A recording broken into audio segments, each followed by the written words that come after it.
الحمد لله والسلام على عباده الذين اصطفى. أعوذ بالله من الشيطان الرجيم. بسم الله الرحمن الرحيم. يا أيها الذين آمنوا لا تقربوا الصلاة وأنتم سكارى حتى تعلموا ما تقولون ولا جنبا إلا عابري سبيل حتى تغتسلوا. صدق اللہ العظیم. یا ایہا الذین آمنوا،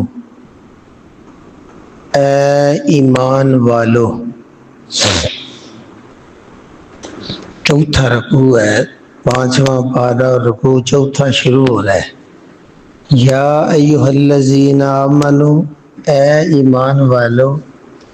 لا تقربوا، لا نہ، تقربو قریب جاؤ، صلاۃ نماز کے.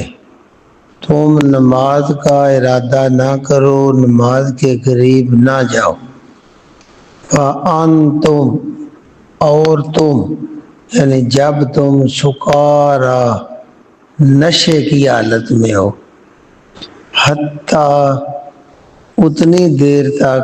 جب تک تعلمو، تم جان نہ لو، تم سمجھ نہ لو، تمہیں علم نہ ہو جائے.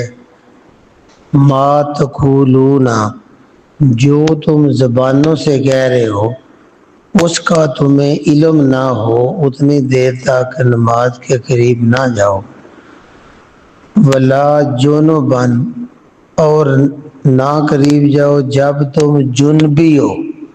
جب تم پر غسل کرنا لازم ہو. الا، سوائے عابری سبیل، عابری عبور کرنا، گزرنا، پار کرنا. سبیلا، راستہ، سوائے راستہ پار کرنے کے.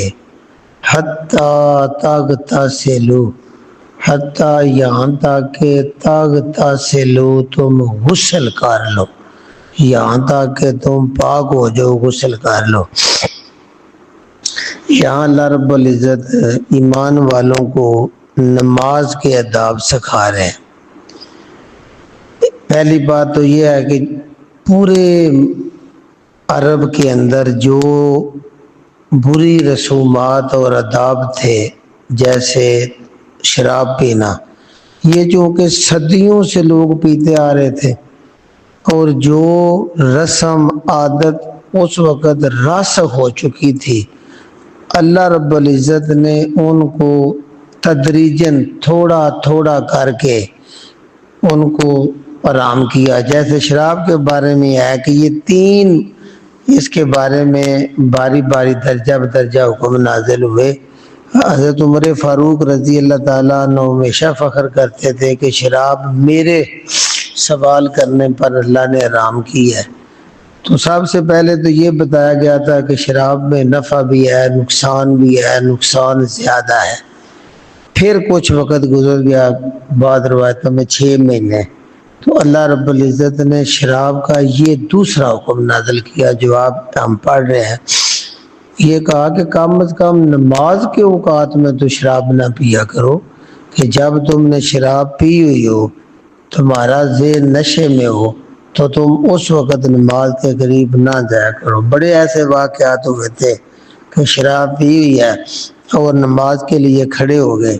تو کچھ وہ الفاظ کہہ دیے. ایک روایت مسلم شریف میں آتا ہے کہ وہ لا عابد ما تعبدون، کہ ہم ان کی عبادت نہیں کرتے جن کی تم عبادت کرتے ہو. تو لا اگر مس ہو جائے، نہ بولا جائے، تو اس کا مطلب بنتا ہے ہم انہی کی عبادت کرتے ہیں جن کی تم عبادت کرتے ہو. تو مطلب کچھ کا کچھ بن جاتا ہے. لہذا شراب کو نماز کے اوقات میں منع کر دیا گیا، روک دیا گیا۔ اور پھر آخر پر تیسرا حکم نازل ہوا جس میں شراب، جوا، بت پان سے مکمل طور پر حرام کیے گئے۔ ایک بات تو یہ۔ دوسرا اس میں جو سبق دیا جا رہا ہے وہ یہ ہے کہ اللہ رب العزت نے جو پیچھے ہم پڑھا ہے نا، حکم دیا کہ تم صرف اللہ کی بندگی کرنی ہے، کہ اللہ کے ساتھ کسی کو شریک نہیں کرنا۔ والدین سے آگے ہم نے رشتہ داروں، یتیموں، مسکینوں، ہمسایوں کے پورے غلاموں کے حقوق بیان کیا ہے کہ وہ ان سب سے آپ نے احسان کرنا ہے۔ تو وہ بندہ اتنی دیر تک اس میں یہ ساری اخلاقی قوت نہیں پیدا ہو سکتی کہ ایک تو اللہ وحدہ لا شریک کی صرف بندگی کرے، اور پھر سارے انسان جو ہے ان سے درجہ بدرجہ احسن سلوک کرنا ہے۔ اس کے لیے ایمان کا تازہ ہونا، ایمان کا مضبوط ہونا یہ بڑا ضروری ہے۔ تو اللہ رب العزت ایمان والوں کو ایسا نسخہ دے رہے ہیں، اگر تم آپ ایک اللہ کی بندگی کرنا چاہتے ہو، غلام ہونا چاہتے ہو،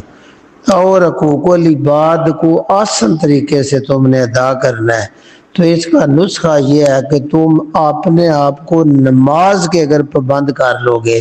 جو طریقہ اللہ رب العزت بتا رہے ہیں، تو تم ایک اللہ کی بندگی کرنے والے، اور ایمان کا مضبوط تمہارے اندر اس کی خوب مضبوطی ہوگی اور وہ چیزیں آسان ہو جائیں گی۔ لہذا یہ اب غور کرتے ہیں، یا الذین آمنو، اے لوگوں جنہوں نے کلمہ پڑھ لیا، نبی کریم صلی اللہ علیہ وسلم کے قولوا لا الہ الا اللہ پر ایمان لے آئے ہیں، تو سنو، لا تقربوا، تم نے قریب نہیں جانا، الصلاۃ، نماز کے۔ اب نماز جو ہے چونکہ قرآن مجید میں بار بار اس کا حکم ہے، با جماعت دن رات میں 5 مرتبہ فرض ہے، تو اس کے لیے جو پہلی شرط لگائی جا رہی ہے وہ یہ ہے، وَأَنْتُمْ، جب تم سکارا۔ دیکھیں شراب کے لیے قرآن میں نا خمر کا لفظ آیا ہے، یسألونک عن الخمر والمیسر، خمر کہتے ہیں خمار کو، خمار ہوتا ہے دماغ کے اوپر پردہ پڑ جانا، ہم کہتے ہیں اس کو دولت کا نشہ ہے، اس کو نیند کا نشہ ہے، یعنی یہ جب کسی کے دماغ کے اوپر پردہ پڑا ہوا ہو اس کو بھی سکارا کہتے ہیں، یعنی یہ خمر لفظ نہیں آیا، سکر آیا۔ تو اللہ کے نبی صلی اللہ علیہ وسلم نے فرمایا کہ ہر وہ چیز جس میں نشہ ہو وہ شراب ہے، اور شراب حرام ہے۔ یہ بخاری اور مسلم میں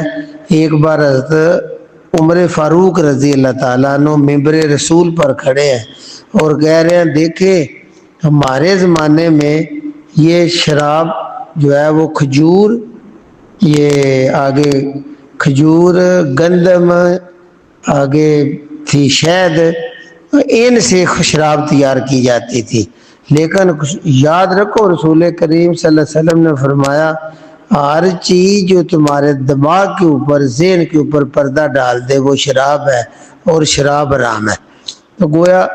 شراب ایک جگہ پہ حرام ہے، جو ہمیں بات ساتھ بتائی جا رہی ہے، وہ شراب اس وقت نماز کے وقت کیوں حرام کی گئی کہ بندے کو پتہ ہی نہیں چلتا کہ وہ خالق کائنات کے سامنے کھڑا ہوا ہے اور اپنے مالک سے کیا گفتگو کر رہا ہے۔ عام چیزوں کے بھی آداب ہیں، یعنی اللہ نے اپنے گھر کے اندر جو نماز کو فرض کیا ہے کہ با جماعت ادا کرنی ہے، یہ ذہن میں رہے گا کہ آپ کائنات کا جو رب ہے اس کے گھر جا رہے ہیں، اس کے سامنے تم نے پیش ہونا ہے، تو صرف آپ نے صاف ستھرا نہیں ہونا بلکہ پاک صاف ہونا ہے، یعنی تمہارا مسجد تو پاک ہے، تمہارا جسم بھی صاف بھی ہو اور پاک بھی ہو، لباس صاف بھی ہو پاک بھی ہو، اور تم با وضو بھی ہو۔ اتنی شرائط لگائی ہیں اس لیے کہ مالک کے سامنے تم نے کھڑا ہونا ہے، رب کائنات کے سامنے۔ تو کم از کم جو پہلی حالت شروع ہے نا ساری آداب کے علاوہ جو شرائط ہیں وہ ہے حتی تعلم، یہاں تک کہ تم جان لو، تمہیں پتہ ہو، تم سمجھ رہے ہو، تمہیں علم ہو، ما تقولون، جو تم زبان سے کہہ رہے ہو وہ تم دل اور دماغ سے سمجھ بھی رہے ہو۔ گویا مالک کے سامنے گفتگو کرتے ہوئے کم از کم بندے کو یہ تو پتا ہو کہ میں اللہ رب العزت سے کیا مخاطب ہوں۔ امی عائشہ صدیقہ رضی اللہ تعالی عنہا کہتی ہیں کہ یاد رکھو رسول کریم صلی اللہ علیہ وسلم نے فرمایا جب تم پر نیند کا غلبہ آ جائے تو تم نماز کو چھوڑ دو،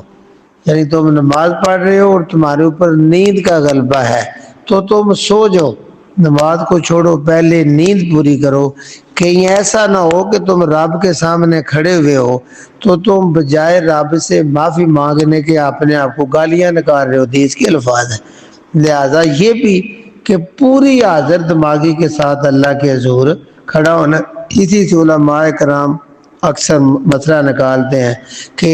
نماز کا ترجمہ میں آنا چاہیے کہ جو کچھ ہم اللہ سے دعائیں مانگ رہے ہیں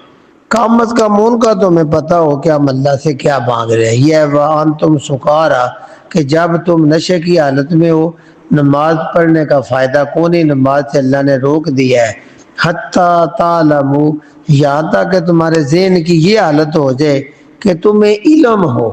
تعلمون تمہیں علم ہو، ما تقولون جو تم کہہ رہے ہو۔ آگے وَلَا جُنُبًا اور تم نے نماز نہیں پڑھنی جب تم جنبی ہو۔ جنبی جو ہے وہ مرد جو ہے وہ دو والے سے ہے کہ اگر اس نے مباشرت کی ہے بیوی سے اب وہ جنبی ہے، اس کا جسم ناپاک ہے، یا رات کو سویا ہوا ہے اور اطلام ہو گیا ہے، اس کا منی کا ایک قطرہ بھی نکل گیا ہے مرد و عورت دونوں پر، تو وہ جنبی ہے۔ اب وہ اس حالت میں بھی وہ جسم ناپاک ہے جب تک وہ غسل نہ کرے، اور ایسی اللہ رب العزت نے خواتین پر یہ جو حیض و نفاس ہے اس حالت میں بھی ان کا جسم ناپاک ہو جاتا ہے، تو اس حالت میں بھی نماز کے قریب نہیں جانا۔ لیکن امی عائشہ صدیقہ رضی اللہ تعالیٰ عنہ فرماتے ہیں کہ ایک بار اللہ کے رسول صلی مسلم شریف کی حدیث ہے، مجھے کہا کہ عائشہ وہ مسجد سے جو چٹائی ہے وہ مجھے پکڑا دو، تو کہتے ہیں میں نے کہا یا رسول اللہ میں تو ایسے ہوں، تو آپ نے کہا ایسے تیرے ہاتھوں میں تو نہیں اتر آیا نا، یعنی ایسے تیرے ہاتھوں میں نہیں ہے۔ کہتے ہیں پھر میں نے وہ چٹائی مسجد سے انہیں پکڑا دی۔ آگے یہ جنبی حالت میں بھی تم جب تک یہ پھر ترجمہ ہوگا درمیان میں 3 لفظ چھوڑوں گا تو ترجمے کی جلدی سمجھ آئے گی۔ ولا جنبن اور نہ قریب جاؤ نماز کے جب تم جنبی ہو، تمہارا جسم ناپاک ہو، اتا تک تاسلو یہاں تک کہ تم غسل کر لو، یہاں تک کہ تم نہا کے اپنی پاکی حاصل کر لو۔ اب درمیان میں لفظ ہیں الا سوائے عابری تم نے عبور کرنا ہو، گزرنا ہو، سبیلا راستہ۔ اس میں بھی مفسرین نے بڑی لمبی چوڑی بحث کی ہے، لیکن قریب قریب جو 2 مفہوم بنتے ہیں۔ پہلا یہ کہ اس وقت مسجد نبوی میں سارے جو اصحاب رسول تھے ان کے دروازے کھلتے تھے، گھر میں آنے جانے کے لیے مسجد سے گزرنا پڑتا تھا، صحابہ کو بھی صحابیات کو، تو یہ اجازت دی گئی کہ ممکن ہی نہیں اب اگر کوئی غسل کسی پہ لازم ہے تو اس نے مسجد سے گزر کے جانا ہے یا اندر جانا ہے، تو یہ صرف مسجد سے گزرنے کی اجازت ہے۔ اگر بندہ جنبی حالت میں ہے، اس کو اور آسان کرتا ہوں، اعتکاف بیٹھا ہوا ہے اور اس کو اطلام ہو گیا ہے، تو اب مفسرین کی رائے یہ ہے کہ وہی دری پہ زمین پہ ہاتھ مار کے تیمم کرے اور اس حد تک وضو کرنے کے لیے غسل کرنے کے لیے مسجد کے اندر سے چلا جا سکتا ہے۔ اور دوسرا یہ بھی ہے کہ صرف مسجد پار کرنی ہو، یہ عابری سبیلا کہ راستہ عبور کرنا ہو، مسجد میں سے گزرنا ہو تو گزر سکتے ہیں۔ اور زیادہ مفسرین کہتے ہیں اس سے مراد سفر ہے، عابری سبیلا کہ جب تم سفر پر ہو، نکلے ہوئے ہو، تو وہاں ظاہر ہے تمہیں اگر آ گیا اور پانی نہیں مل رہا یا تمہیں جلدی ہے تو تم اس وقت بھی جنبی ہو تو تم یہ اس میں رعایت دی گئی ہے۔ اب ایک بار ترجمہ باب محاورہ پڑھیں گے تو آگے چلیں گے۔ یا الذین آمنوا اے ایمان والو لا تقربوا الصلاۃ تم نماز نہ پڑھو، تم نماز کے قریب بھی نہ جاؤ، وانتم سکارا جب تم نشے کی حالت میں ہو، حتی تعلموا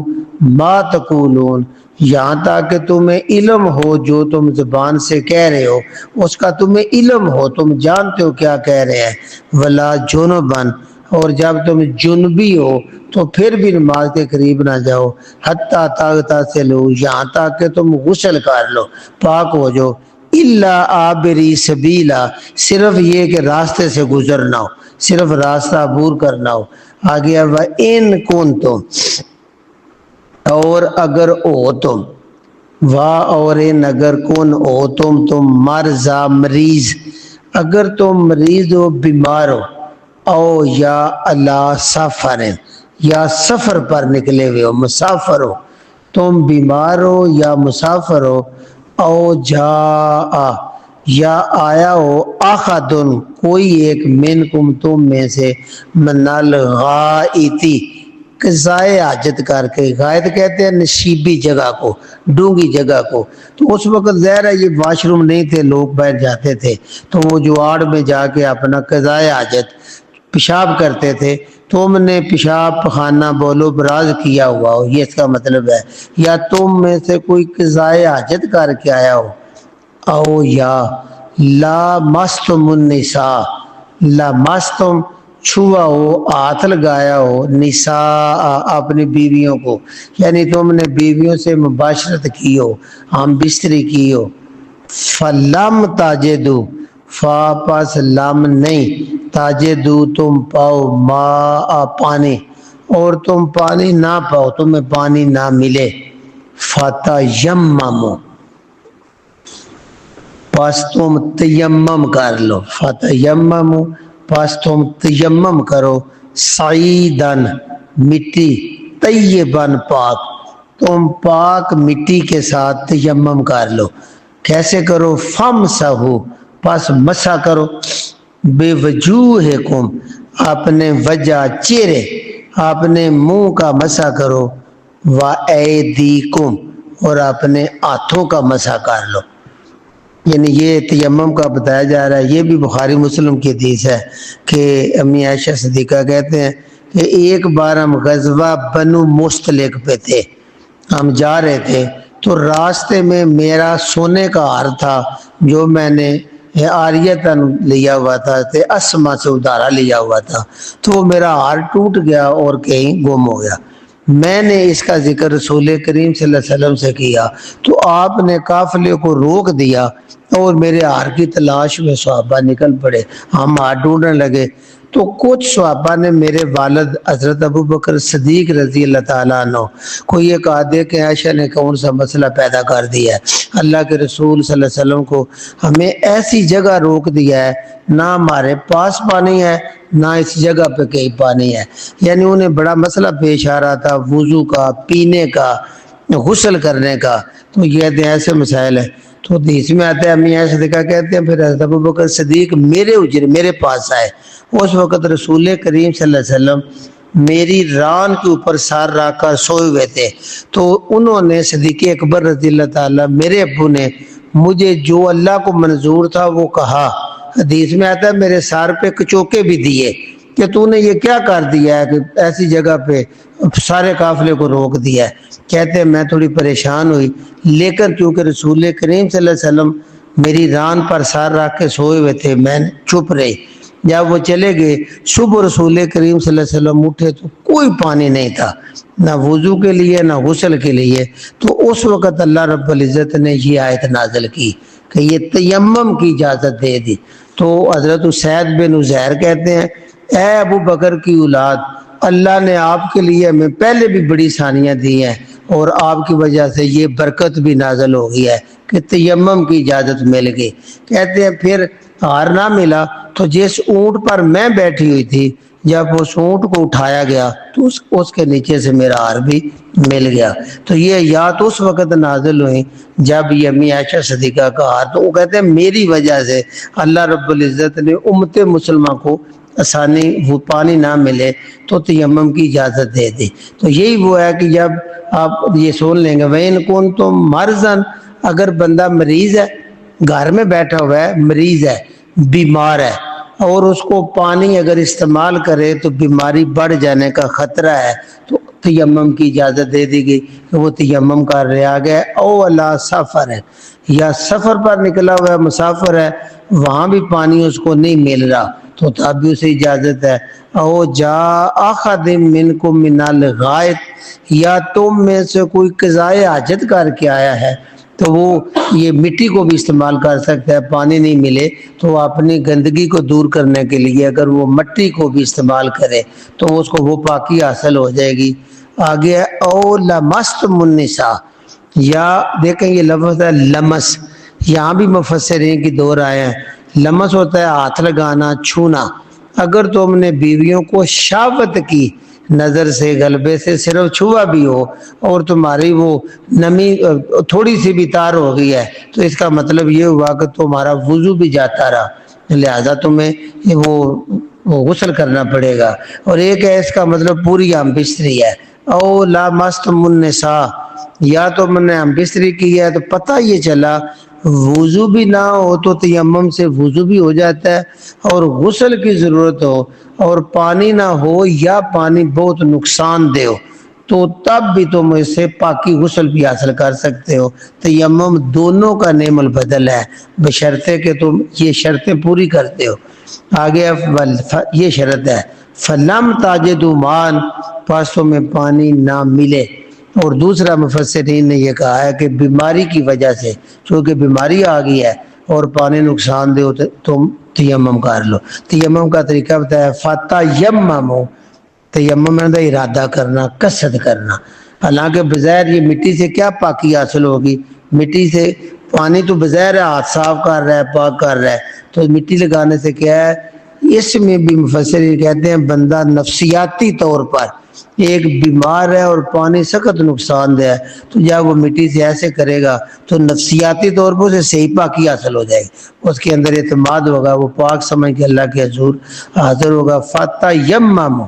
تیمم کرو، کیسے کرنا ہے، سعیدن، مٹی ہو، طیبن، پاک۔ ایسے بھی مفسرین کی مختلف رائے ہے کہ اگر آپ گھر میں ہیں کہیں آپ کو کچی مٹی نہیں مل رہی تو جہاں تھوڑی بہت گرد بھی ہو دیوار کے ساتھ بھی نیچے بھی تم اپنا ہاتھ مار سکتے ہو۔ اللہ کے نبی صلی اللہ علیہ وسلم کے اس کا طریقہ جو بتایا وہ یہ ہے کہ یہ حضرت عمر فاروق رضی اللہ تعالیٰ عنہ کے ساتھ ایک صحابی تھے، وہ بھی کسی سریہ میں گئے ہوئے تھے۔ سریہ کہتے ہیں ایسی جنگ جو اللہ کے رسول خود نہ گئے ہوں ساتھ لیکن صحابہ کو بھیجا ہو، اس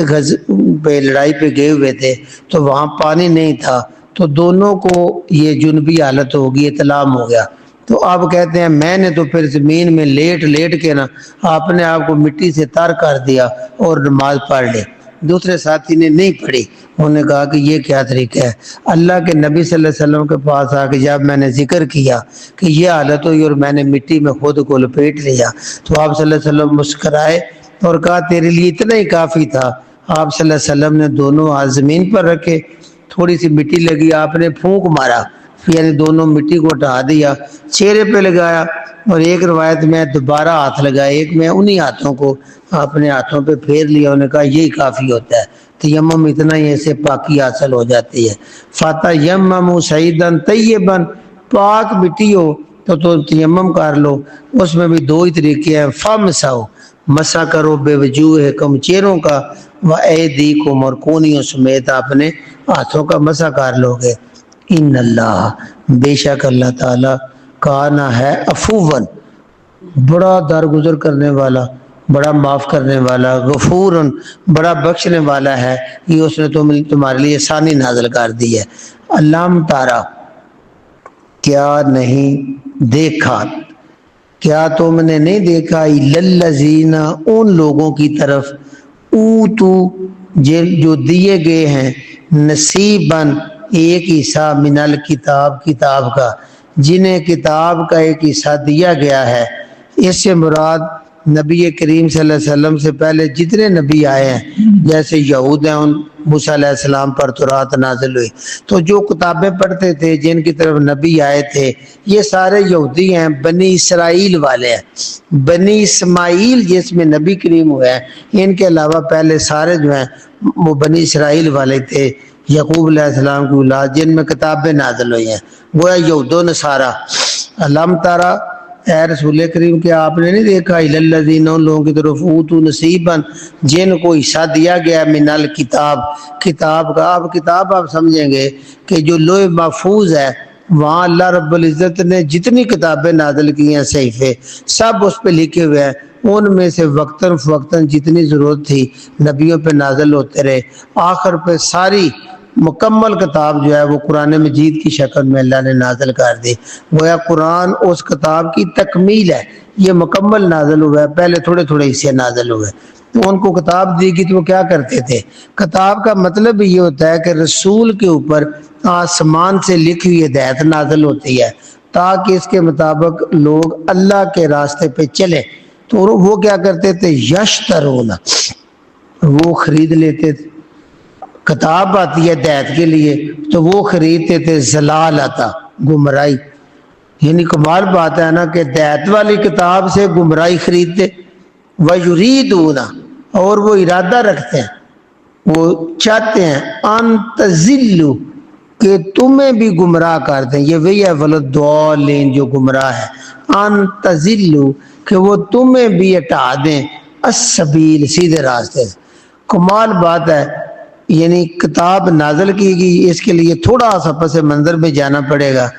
جب آسمانی کتاب قرآن مجید نازل ہوئی تو نبی کریم صلی اللہ علیہ وسلم مکے میں تھے۔ یعنی یہ بڑی آج کے حالات میں یہ ضروری چیز ہے ذہن میں بٹھانے والی کہ جب قرآن مجید کا نزول شروع ہوا تو نبی کریم صلی اللہ علیہ وسلم مکے میں تھے۔ جب آپ قرآن سناتے تھے تو مشرکین مکہ جو ہیں، قرآن میں بار بار آتا ہے، سب سے زیادہ تکلیف ان کو قرآن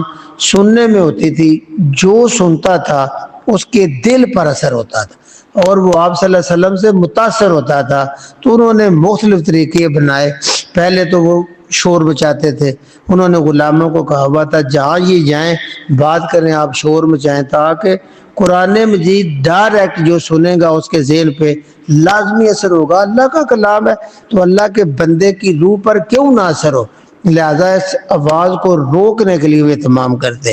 آخر پہ جو انہوں نے فائنل کیا، جب یہ لوگ تھوڑے تھوڑے اسلام قبول کرنے لگے تو وہ ایران سے کتابیں، قصے، کہانیاں والے سفندر کے قصے یہ منگوایا کرتے تھے، اور رات کو اور دن کو بڑی بڑی مجلسیں سجاتے تھے جن میں یہ قصے سنائے جاتے، اور موسیقی، بڑی جدید موسیقی کے آلات لاتے تھے، اور ساتھ لونڈیاں ہوتی تھیں، وہ پورا ناچ گانا گایا کرتی تھی تاکہ لوگوں کی توجہ قرآن کی بجائے ان مشاغل کی طرف کی جائے اور یہ کسی طرح بھی قرآن نہ سنے، کیونکہ قرآن کا یہ معجزہ ہے۔ جو بندہ بھی سچے دل کے ساتھ اللہ کے کلام کو پڑھنے، سمجھنے، غور کرنے لگ جائے، اللہ کے ذمہ ہے کہ اللہ اس کو ہدایت دیتا ہے، کیونکہ یہ کتاب ہدایت کی ہے نا۔ جو بندہ ہدایت کے راستے پہ چلے وہ ہدایت والا ہے، جو ہدایت والی کتاب پڑھے گا اللہ رب العزت اس کو ہدایت دیں گے۔ اس کتاب سے ہٹانے کے لیے مکے کے اندر باقاعدہ مجالس لگتی تھی، لونڈیاں ناچتی تھیں، وہاں موسیقی کے آلات چلتے تھے اور ساتھ قصے کہانیاں گائے جاتے تھے تاکہ لوگ اس شغل کی طرف آ جائے، اور مقصد صرف قرآن مجید سے دور کرنا تھا۔